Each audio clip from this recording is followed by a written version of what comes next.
Om Swastiastu. Selamat siang, Miss. Terima kasih atas kesempatan yang diberikan.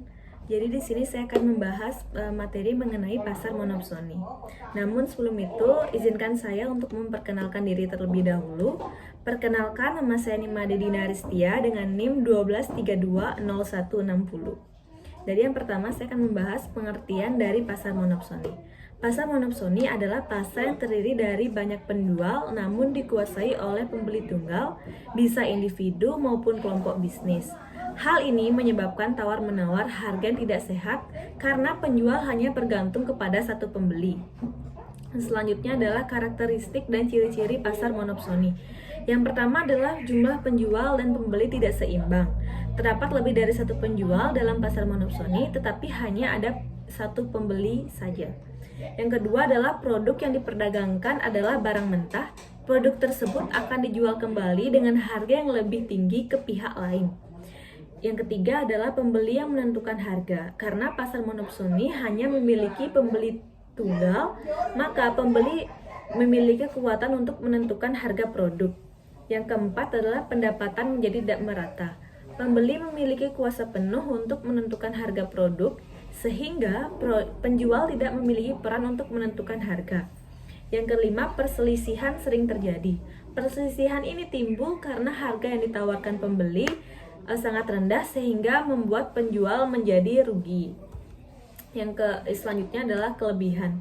Yang pertama adalah kualitas barangnya terjamin, yang kedua adalah meningkatkan kreativitas penjual untuk terus berinovasi, yang ketiga adalah kemudahan dalam menentukan harga, yang keempat adalah jalur distribusi lancar, yang kelima adalah penjual tidak perlu melakukan promosi untuk mendapatkan pembeli. Selanjutnya adalah kelemahan. Yang pertama adalah perilaku pembeli tidak adil, yang kedua pihak pembeli tidak memperdulikan penjual, yang ketiga adalah permasalahan ekonomi hanya ditanggung oleh penjual itu sendiri. Selanjutnya adalah contoh industri dan produk pasar monopsoni. Yang pertama adalah seorang pengusaha ternak susu sapi hanya bisa menjual hasil susu sapi mereka kepada seorang pembeli saja, karena di daerah mereka hanya terdapat satu orang atau kelompok pembeli yang mau membeli barang produksi mereka. Yang kedua adalah pemerintah Indonesia sebagai pembeli tunggal minyak bumi dari Pertamina. Yang ketiga adalah PT PLN Persero sebagai pembeli tunggal batubara dari PT Bukit Asam. Yang keempat adalah PT Kai Persero sebagai pembeli tunggal layanan kereta api dari PT Kereta Api Indonesia. Selanjutnya adalah dampak struktur pasar monopsoni.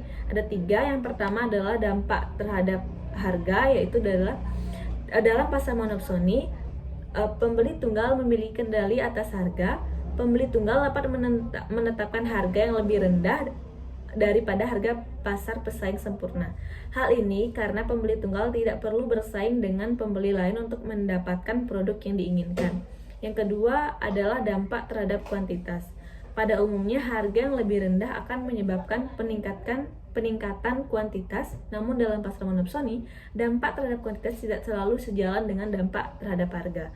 Hal ini karena pembeli tunggal dapat menggunakan kendalinya atas harga untuk membatasi kuantitas yang dibeli. Yang ketiga adalah dampak terhadap kesejahteraan konsumen. Dampak terhadap kesejahteraan konsumen dalam pasar monopsoni tidak dapat disimpulkan secara pasti pada satu sisi, karena harga yang lebih rendah dapat meningkatkan kesejahteraan konsumen, namun pada sisi lain dapat menurunkan kuantitas, dapat mengurangi kesejahteraan konsumen. Selanjutnya adalah tantangan konsumen. Yang pertama adalah kekurangan pilihan. Dalam pasar monopsoni, konsumen memiliki sedikit atau bahkan tidak ada pilihan dalam memilih penyedia produk atau jasa. Yang kedua adalah harga rendah. Pasar monopsoni cenderung memiliki kekuatan tawar yang tinggi terhadap penyedia produk atau jasa karena dominasi mereka dalam pasar. Yang ketiga adalah kualitas produk rendah. Karena pesaing sedikit, perusahaan monopsoni mungkin tidak memiliki insentif untuk meningkatkan kualitas produk atau menyediakan layanan yang lebih baik. Yang keempat adalah ketergantungan monopsoni. Jika perusahaan tersebut melakukan perubahan yang merugikan konsumen, mereka mungkin tidak memiliki alternatif untuk beralih ke penyedia lain. Selanjutnya adalah keuntungan konsumen. Yang pertama, harga rendah. Meskipun harga rendah dapat menjadi tantangan, konsumen juga dapat diuntungkan dengan harga yang lebih terjangkau dibandingkan dengan pasar yang lebih bersaing. Ini dapat meningkatkan daya beli konsumen. Yang kedua adalah konsistensi harga. Dalam pasar monopsoni, harga cenderung stabil karena hanya ada satu pembeli yang menentukan permintaan. Ini dapat memberikan kepastian harga bagi konsumen dan mengurangi fluktuasi harga yang mungkin terjadi dalam pasar lebih kompetitif. Yang ketiga, efisiensi dalam distribusi. Pasar monopsoni mungkin dapat mencapai efisiensi dalam rantai pasokan dan distribusi karena mereka dapat melakukan pengadaan secara besar-besaran. Hal ini dapat membantu mengurangi biaya logistik dan memungkinkan penurunan harga. Yang keempat adalah penyederhanaan pembelian. Dengan hanya ada satu pembeli dominan, proses pembelian bagi konsumen mungkin menjadi lebih sederhana dan kurang rumit. Ini dapat menghemat waktu dan upaya yang diperlukan untuk membandingkan dan memilih di antara banyaknya opsi yang ada. Selanjutnya ada strategi yang diadopsi. Dalam pasar monopsoni, perusahaan dapat mengadopsi berbagai strategi untuk memaksimalkan keuntungan mereka dan mempertahankan dominasi mereka sebagai satu-satunya pembeli dominan. Berikut adalah beberapa strategi yang mungkin diadopsi oleh perusahaan dalam pasar monopsoni. Yang pertama adalah negosiasi kuat, yang kedua adalah pengadaan besar-besaran, yang ketiga adalah kerjasama jangka panjang, yang keempat adalah penekanan biaya logistik, yang kelima adalah integrasi vertikal, yang keenam penyederhanaan produk dan layanan, yang ketujuh kebijakan pembelian berkelanjutan, dan yang terakhir adalah penelitian pasar dan analisis pemasok. Selanjutnya adalah pengaruh terhadap kepuasan konsumen. Yang pertama adalah kualitas produk dan layanan. Perusahaan monopsoni menekankan harga pembelian secara berlebihan. Ini bisa mengakibatkan penurunan kualitas produk atau layanan karena pemasok mungkin kesulitan mempertahankan standar tinggi dengan margin keuntungan yang rendah. Yang kedua adalah inovasi dan diversifikasi. Monopsoni yang kuat dapat mempengaruhi inovasi dan diversifikasi produk. Produsen mungkin memiliki sedikit insentif untuk berinovasi atau menyediakan produk yang beragam jika mereka terjebak dalam ketergantungan pada satu pembeli. Yang ketiga adalah kesejahteraan pemasok.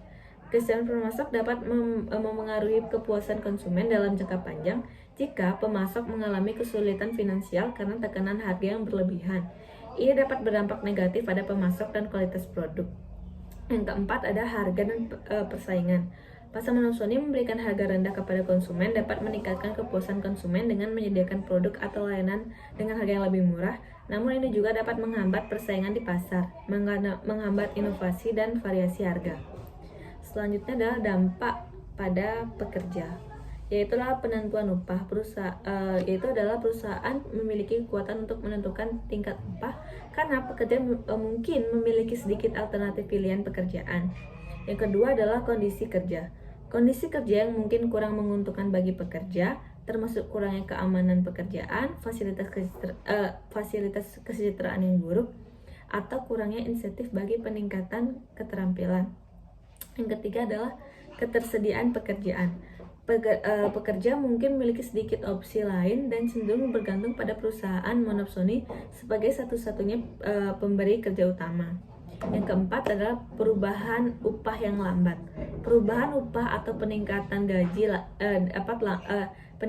dapat lambat atau terbatas karena kekurangan alternatif pekerjaan. Selanjutnya adalah dampak pada penyedia barang atau jasa. Yang pertama adalah negosiasi barang tidak seimbang.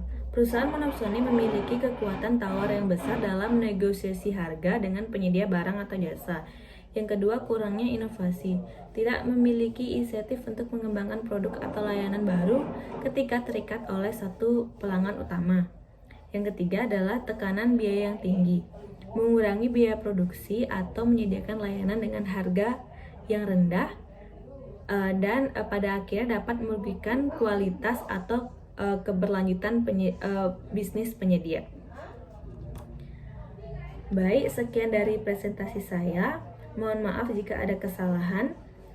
Saya ucapkan terima kasih dan saya tutup dengan Parama Santi. Om Santi Santi Santi Om.